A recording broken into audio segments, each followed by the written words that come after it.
Alright, so today we are doing a video called The History of Japan, which I'm told is both educational but also very entertaining. So, let's dive right in. Japan is an island by the sea filled with volcanoes and it's beautiful. Yes. In the year negative a billion, Japan might not have been here. In the year negative 40,000, it was here, and you could walk to it, and some people walked to it. Then it got warmer, some icebergs melted, it became an island, and now there's lots of trees, because it's warmer. So now there's people on the island, they're basically sort of hanging out in between the mountains, eating nuts off trees, and using the latest technology, like stones and bowls. Ding dong, it's the outside world, and they have technology from the future, like really good metal and crazy rice farms. Now you can make a lot of rice really quickly. That means if you own the farm, you own a lot of food, which is something everybody needs to survive. So that makes you king. Rice farming? Yes, that's a process that's actually called hydraulic despotism. So when you control a specific resource that everyone needs and use that as a means of controlling a population. The Romans were notorious for doing it with the aqueducts, which is where the term comes from, hydraulic despotism. So that's how a lot of people came into power in the very early years. And rice kingdoms spread across the land, all the way to here. The most important kingdoms were here, and here. But this one was the most important, ruled by a heavenly superperson, or emperor for short. Knock knock, get the door, it's religion. The new prince wants everyone to try this hot new religion from Biekt. Please try this religion, he said. No, said everybody. Try it, he said. No, said everybody again, quieter this time. And so the religion was put into place, and all the rules that came with it. Then the government was taken over by another clique, and they made some reforms, like making the government govern more, and making the government more like China's government, which is a government that governs more. Hi, China, they said. Hi, dipshit, said China. Can you call us something else other than dipshit, said Japan. Like what, said China. How about Sunrise Land, said Japan. And they stole China's alphabet and wrote a book about themselves. And then they made lots of poetry and art and another book about themselves. Then they stopped moving the capital every time the emperor died and kept it in one place for a while, right here. And they conquered the north, finally. Get that squared away. A rich hipster named Kukai is bored with modern Buddhism, visits China, and learns a better version, which is more spiritual. Comes back, reinvents the alphabet, and causes art and literature to be great for a long time. And the royal palace turned into such a dream world of art that they really didn't give a shit about running the country. So if you live outside the palace, how are you supposed to protect your shit from criminals? Hire a samurai. Everyone started hiring samurai. Rich, important people hired samurai. Poor people who could not afford to hire samurai did not hire samurai.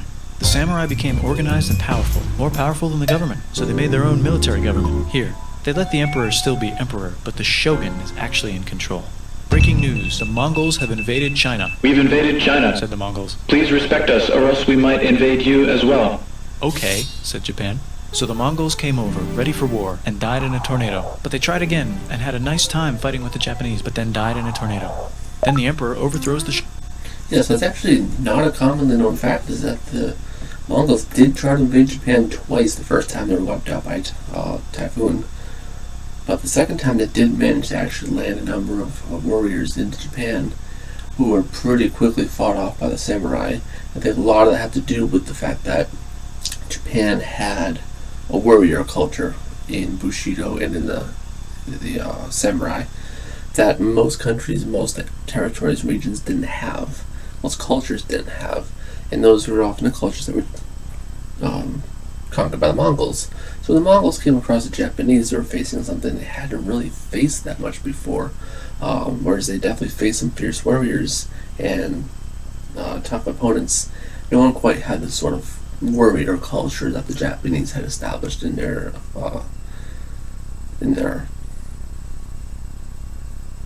military. shogunate. Then the shogunate overthrows him back and moves to Kyoto and makes a new shogunate. And the emperor can still dress like an emperor if he wants, that's fine. Now there's more art. Like painting with less colors, collaborative poetry, plays, monkey fun, tea parties, gardening, architecture, flowers. It's time for who's going to be the next shogun. Usually it's the shogun's kid, but the shogun doesn't have a kid, so he tries to get his brother to quit being a monk and be the next shogun. He says okay, but then the shogun has a kid. So now who's it gonna be?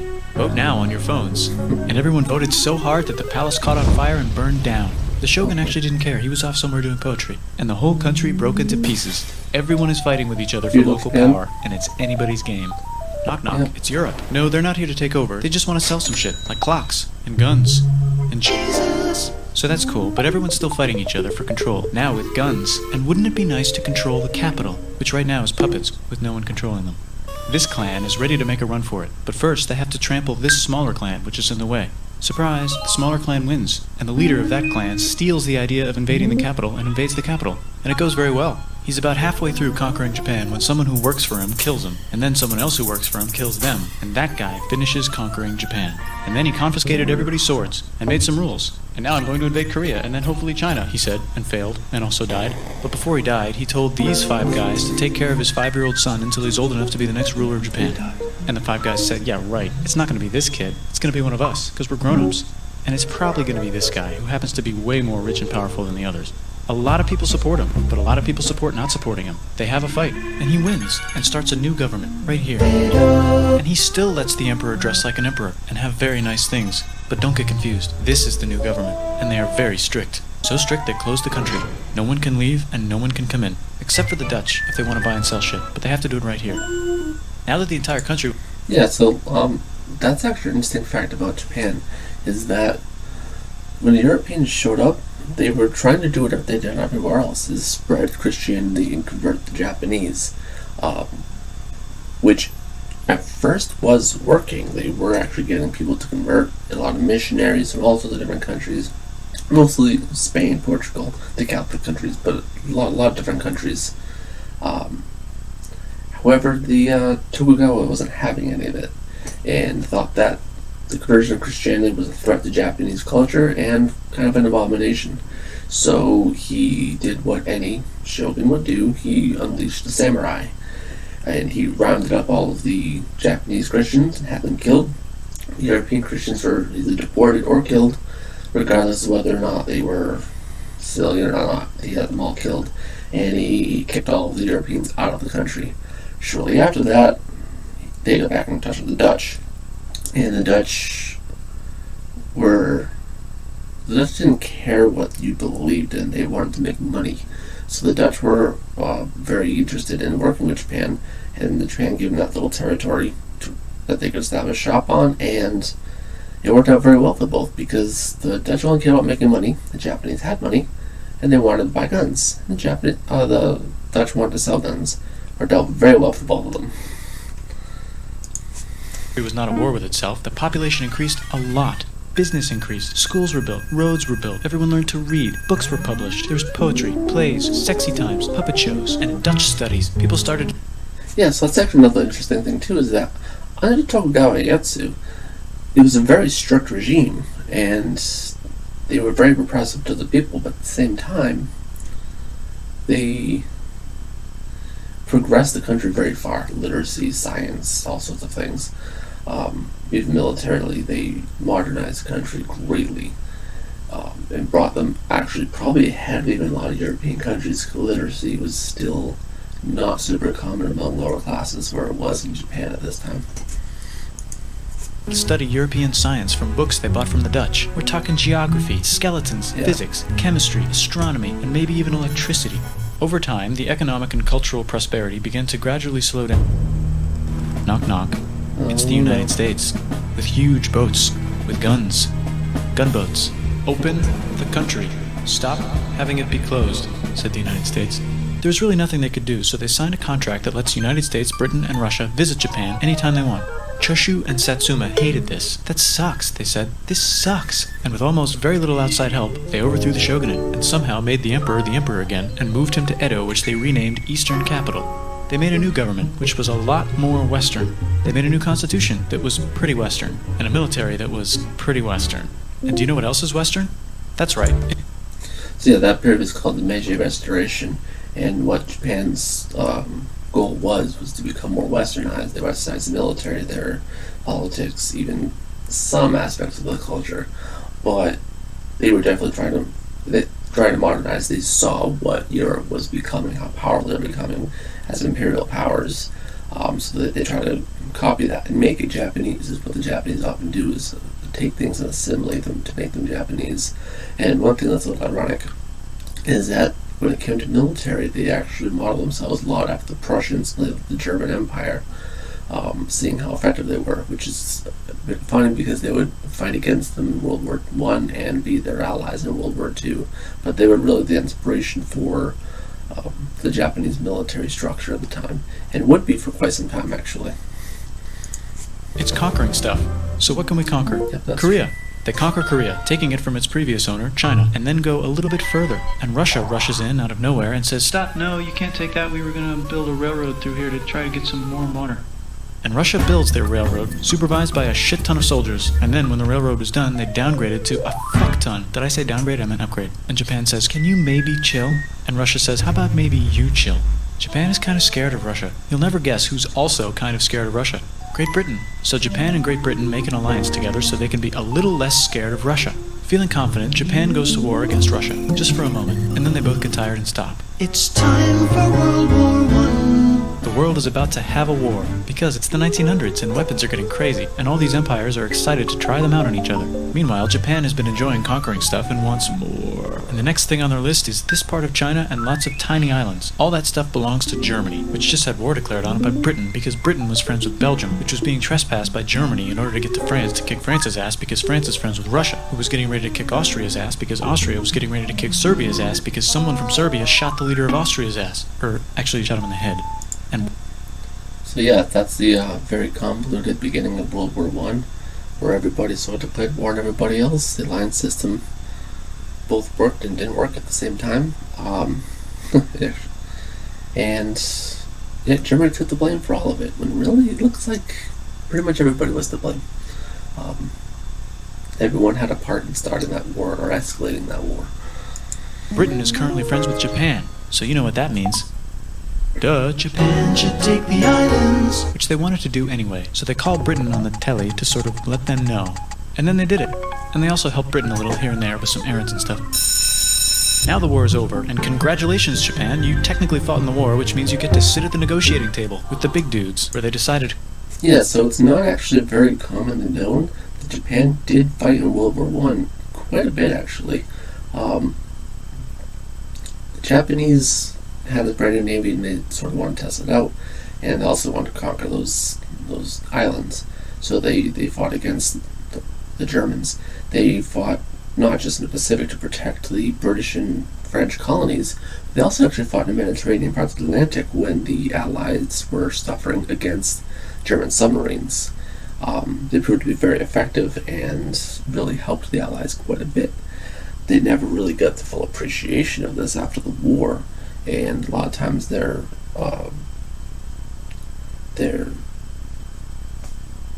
actual fighting in the war is not really talked about. It's sort of forgotten that this happened, and they actually played a big and significant role.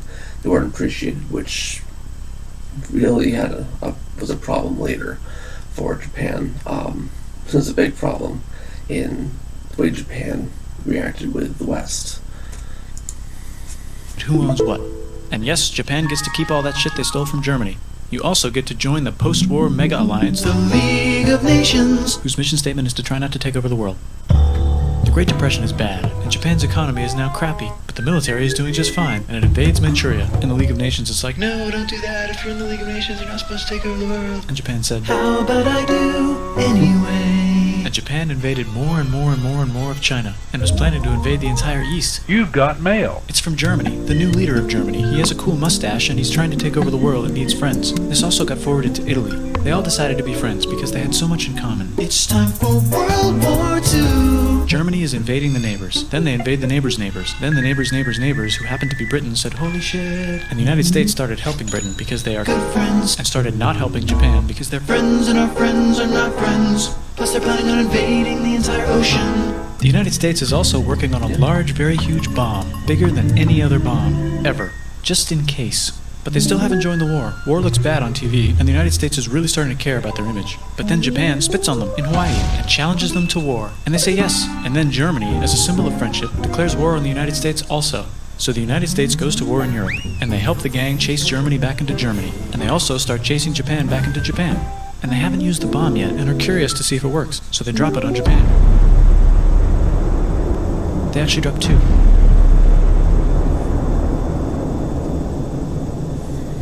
So actually, let me pause that and go back just a tiny bit here. So he's got listed Hiroshima, Nagasaki, crossed off, and then some others. that's not fully accurate. The reason why Hiroshima was bombed is because it was one of the few large population centers that was still standing.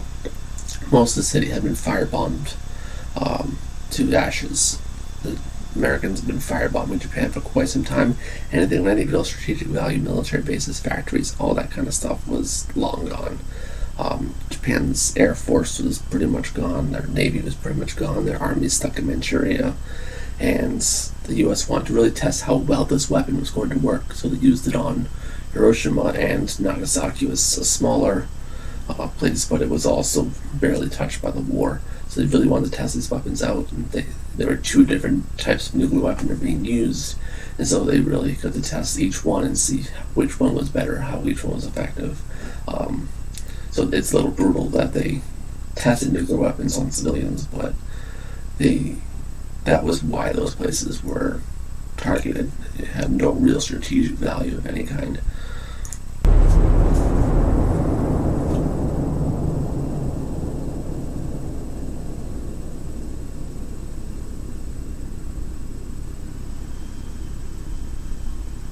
The United States installed a new government, inspired by the United States government, with just the right ingredients for a Post-war economic miracle. And Japan starts making TVs, VCRs, automobiles, and camcorders as fast as they can, and also better than everybody else. They get rich, and the economy goes wild, and then the miracle wears off. But everything's still pretty cool, I guess. Bye.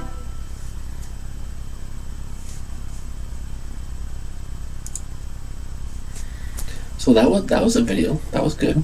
I actually really liked that. It was definitely informative, entertaining.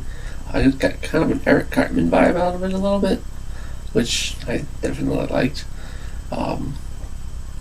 He definitely touches a lot of things that did happen in Japan, of course, very briefly, but he does actually talk about a lot of things that happened in Japan and does cover most of Japanese history. One thing that he touches on here and there, but doesn't really elaborate on, not that he elaborated very much, was the fact that Japan's history is riddled with warfare, absolutely riddled with it, between fighting themselves in civil wars, feudal Japan fighting many different clans and all those groups fighting each other, and then fighting outside groups. They fought the Koreans, they fought the Chinese, they fought Mongols, they fought Europeans, they fought pretty much everybody at some point.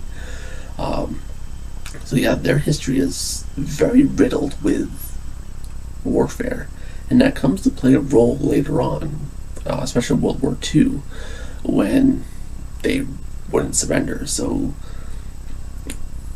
a lot of people wonder why they didn't surrender in the war sooner, as many countries would have, and it really just comes down to culture.